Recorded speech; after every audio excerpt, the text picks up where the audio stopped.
এই তিনটা সূরা সকালে এবং সন্ধ্যায় তিনবার করে পড়বে। যদি সকালে পড়ে সন্ধ্যা পর্যন্ত যাবতীয় হঠাৎ বিপদ থেকে বেঁচে থাকবে। হঠাৎ বিপদ, ধাপাস করে কোনো বিপদে পড়বে না ইনশাআল্লাহ। আপনি খেয়াল করে দেখবেন, সব পরিবারে যাচ্ছে মাইক্রো নিয়ে বিয়ে খাইতে, ডেট, স্পট ডেট, তাই না?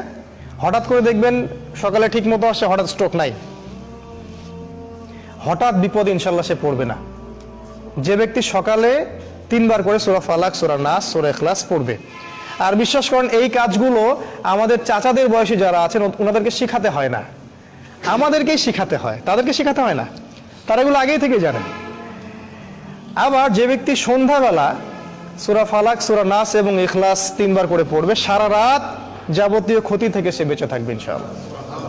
এই হলো একটা বড় ফজিলত। তাহলে আমরা ইনশাআল্লাহ আজকে থেকে, বরং এখন থেকেই